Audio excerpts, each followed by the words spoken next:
Hello दोस्तों, इस video में हम बीपीएससी के प्रीवियस ईयर क्वेश्चन को करेंगे, जिसमें आज हम पॉलिटी के 50 क्वेश्चन को करेंगे। ठीक है, पहले क्वेश्चन पे आते हैं। भारत संविधान को 26 जनवरी के दिन लागू करने का निर्णय इसलिए किया गया था क्योंकि पहला ऑप्शन है, कांग्रेस ने इस तिथि को 1930 में स्वतंत्रता दिवस के रूप में मनाया था।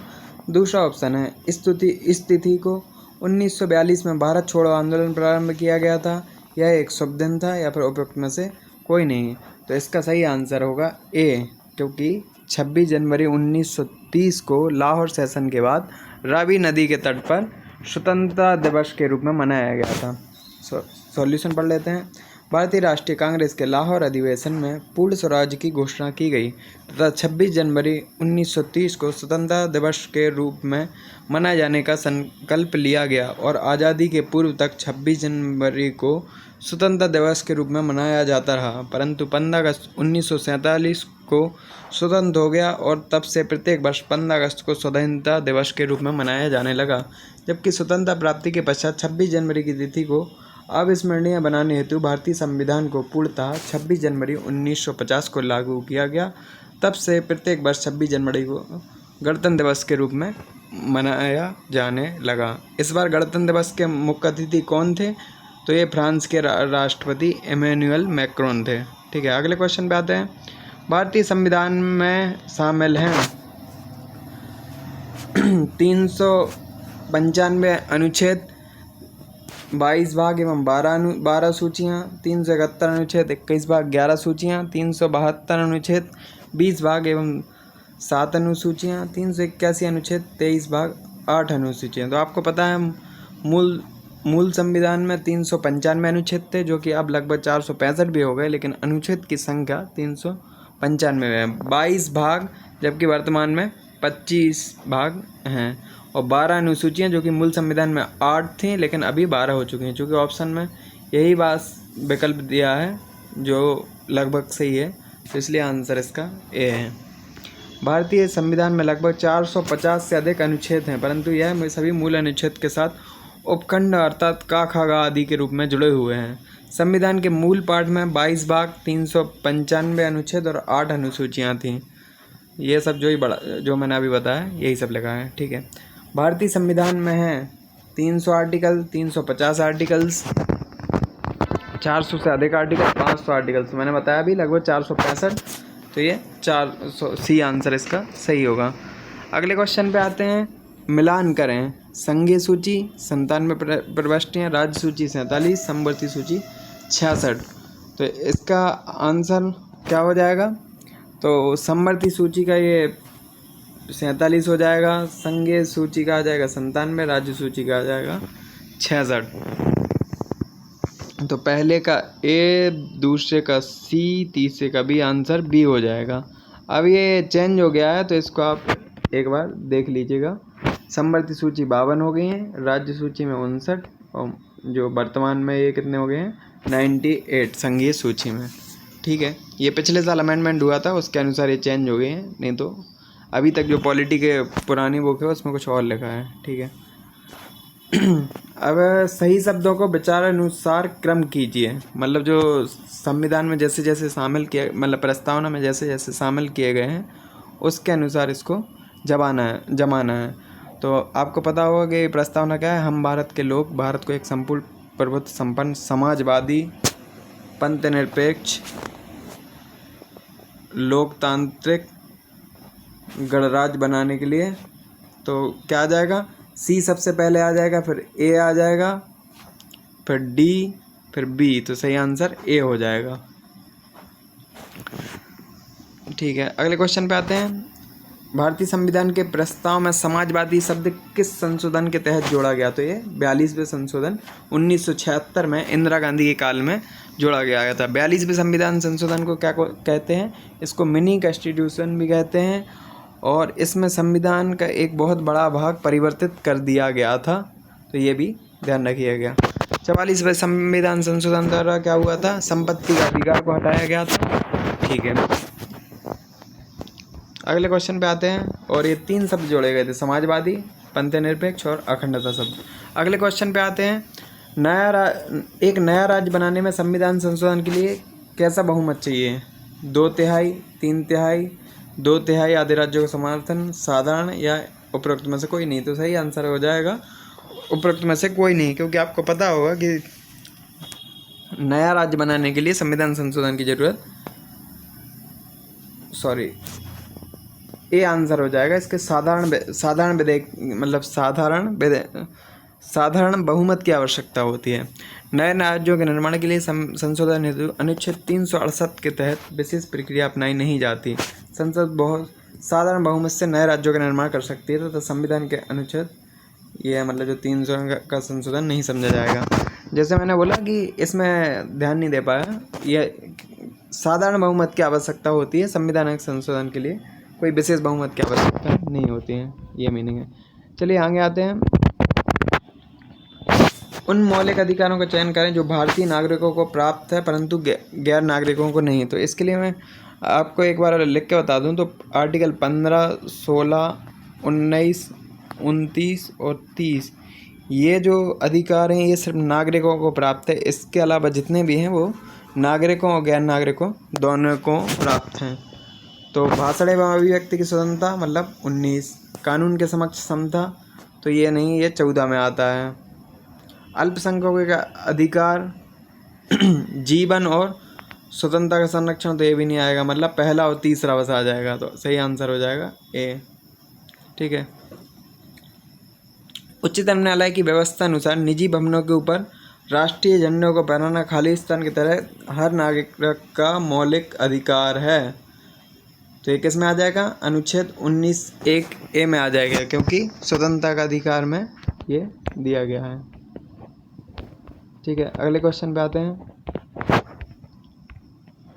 भारतीय संविधान संशोधन करके शिक्षा का अधिकार कब जोड़ा गया? तो ये 1 अप्रैल 2010 में जोड़ा गया। 86वें संविधान संशोधन अधिनियम 2000 के द्वारा संविधान के भाग 3 में एक नया अनुच्छेद 21 का जोड़ा गया, जिसके अनुसार 6 से 14 वर्ष की आयु के सभी बालकों को निःशुल्क एवं अनिवार्य शिक्षा की व्यवस्था करेगा। इस अनुक्रम में शिक्षा का अधिकार अधिनियम 2009 संसद द्वारा पारित किया गया, जो 1 अप्रैल 2010 से लागू है। जबकि अगर नीति निर्देशक तत्व की बात की जाए तो उसमें 0 से 6 वर्ष तक के बच्चों की बात की गई है।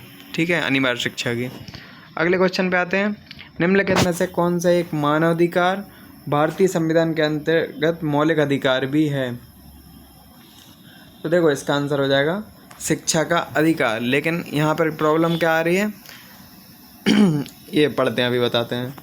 भारतीय संविधान के अनुच्छेद 19(1) का के अनुसार सभी नागरिकों को वाक स्वतंत्रता और अभिव्यक्ति स्वतंत्रता का अधिकार प्राप्त है। सूचना का अधिकार अभिव्यक्ति के अधिकार में निहित आता है, यह मूल अधिकार है। इसके साथ ही सूचना का अधिकार मानव अधिकार भी है। शिक्षा का अधिकार भी 86वें संविधान संशोधन अधिनियम द्वारा मूल अधिकार है। इस प्रकार विकल्प ए और सी दोनों सही हैं, तो इसका आंसर ए भी हो जाएगा और सी भी हो जाएगा। ठीक है, अगले क्वेश्चन पे आते हैं। भारतीय संविधान के भाग 4 में दिए गए निर्देशक सिद्धांतों में निम्नलिखित में से कौन सा सूचीबद्ध है? तो निर्देशक तत्व में कौन कौन सा है? समान नागरिक संहिता, ये है अनुच्छेद 44 में आता है। छोटे परिवारों का मानदंड, ये नहीं है। प्राथमिक स्तर पर मातृभाषा में, तो इसका क्या हो जाएगा? दूसरा अपने को है, तीसरा नहीं है, तीसरा नहीं है, तो अब ये बचे। तो पहला भी है समान कार्य के लिए समान वेतन, ये तो रहता ही है। ठीक है, और प्राथमिक स्तर पर मातृभाषा में शिक्षा, तो ये भी ये नहीं होगी, तो क्योंकि वो उसमें मौलिक अधिकार और कर्तव्य में आता है, इसलिए आंसर हो जाएगा बी। इसका सॉल्यूशन पढ़ते हैं। यही जो अनुच्छेद 39(घ) में समान कार्य के लिए समान वेतन, अनुच्छेद 44 में नागरिकों के लिए समान नागरिकता संहिता, अनुच्छेद 350 का प्राथमिक स्तर पर मातृभाषा में शिक्षा देने का निर्देश देता है। हालांकि यह भाग 4 में उल्लेखित नहीं है, इसका प्रभाव भी निर्देशक तत्व जैसा ही है, परंतु यह राज्य द्वारा बाध्यकारी नहीं है। अगले क्वेश्चन पे आते हैं। भारत के संविधान में मौलिक कर्तव्य किस संविधान संशोधन के द्वारा जोड़ा गया है? तो 42वें संविधान संशोधन के द्वारा जोड़ा गया। यह स्वर्ण से समिति की सिफारिश के आधार पर जोड़ा गया था। और ये भाग 51 का में आता है और अनुच्छेद 51 का में और भाग 4 का में आता है। अगले क्वेश्चन पे आते हैं। भारत के राष्ट्रपति अपनी शक्तियों का प्रयोग करते हैं मंत्रियों के द्वारा, प्रधानमंत्री के द्वारा, मंत्रिमंडल के द्वारा, सीधा अथवा अपने अधीनस्थ अधिकारियों द्वारा। तो ये किसके द्वारा हो जाएगा? ए के द्वारा, क्योंकि शक्ति। इसका समाधान पढ़ लेते हैं। भारतीय संविधान के अनुसार भारत का एक राष्ट्रपति होगा। अनुच्छेद 52 में ये लिखा है, जिसमें संघ की कार्यपालिका शक्ति निहित होगी। अतः वह इसका प्रयोग इस संविधान अनुसार स्वयं या अपने अधीनस्थ अधिकारियों के द्वारा करेगा। ठीक है, शक्तियों में कोई भी हो सकती है, क्योंकि पॉकेट वीटो भी हो सकता है, मतलब वीटो पावर भी हो सकती है, क्षमादान की भी शक्ति हो सकती है, इसलिए। नहीं तो इसका आंसर मंत्रिमंडल द्वारा आता अगर उस रेफरेंस में पूछते तो। ठीक है, अगले क्वेश्चन पे आते हैं।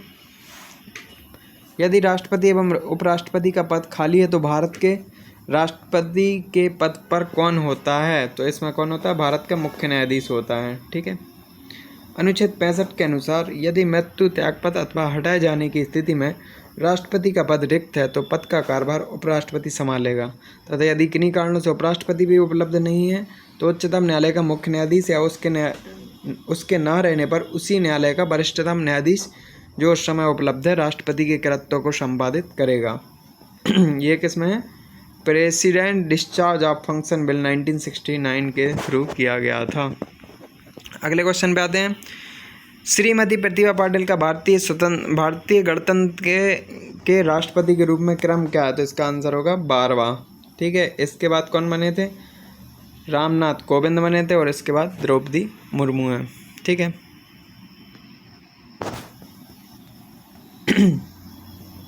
भारतीय गणतंत्र के 13वें राष्ट्रपति चुनाव संपन्न हुए थे। 25 जुलाई 2007 को प्रतिभा देवी पाटिल ने व्यक्ति अनुसार देश के 12वें राष्ट्रपति के रूप में शपथ ग्रहण किया, तथापि कार्यकाल अनुसार उनका क्रम 14वां। ठीक है,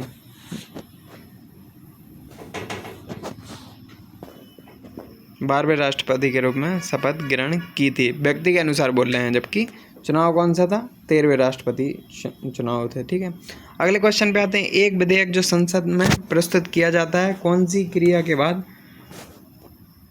अधिनियम बन जाता है? जब वह संसद के दोनों के सदनों के द्वारा पारित हो जाता है, राष्ट्रपति सहमति दे देता है, जब प्रधानमंत्री इस पर हस्ताक्षर कर देता है, जब सर्वोच्च न्यायालय इसे केंद्रीय संसद के अधिकार क्षेत्र में होना घोषित करता है। तो इसका आंसर हो जाएगा बी, क्योंकि राष्ट्रपति दोनों सदनों के पारित होने के बाद राष्ट्रपति के द्वारा हस्ताक्षर करने पर या पर अपनी स्वीकृति देने के बाद ही कोई बिल अधिनियम बनता है।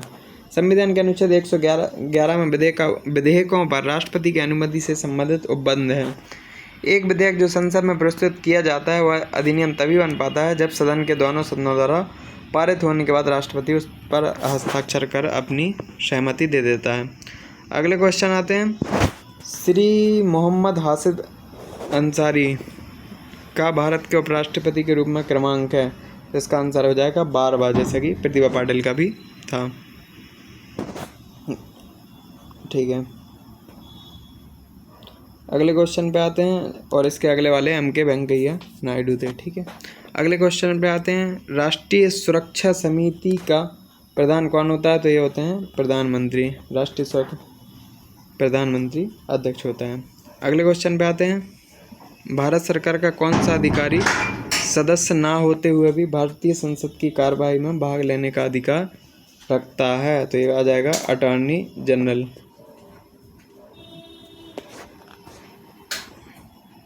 Attorney general. अगले क्वेश्चन पे आते हैं, इसका सॉल्यूशन पढ़ लेते हैं। अच्छा, राष्ट्रपति द्वारा नियुक्ति के लिए किए जाने वाले महान्यायाधीश में वही योग्यताएं होनी चाहिए जो सर्वोच्च न्यायालय के न्यायाधीश के लिए आवश्यक है। भारत का महान्यायवादी संसद का सदस्य नहीं होता है, परंतु वह किसी भी सदन में, सदनों की किसी संयुक्त बैठक में और संसद की किसी समिति में बोल सकता है, लेकिन अपना मत नहीं दे सकता है। ठीक है, और ये राष्ट्रपति के प्रसाद पर्यंत अपना पद धारण करता है। ठीक है, अगले क्वेश्चन पे आते हैं। एक गैर सदस्य के रूप में संसद के किसी एक सदन की कार्रवाई में भाग ले सकता है। तो अपन ने अभी ऊपर भी देखा है, महान्यायवादी। एक एमपी की सीट को रिक्त घोषित किया जा सकता है यदि वह सदन में लगातार कितने महीने की अवधि तक के लिए अनुपस्थित रहता है। तो 2 माह की अवधि तक अनुपस्थित रहता है, लेकिन उसमें छुट्टी वाले दिन नहीं गिने जाएंगे।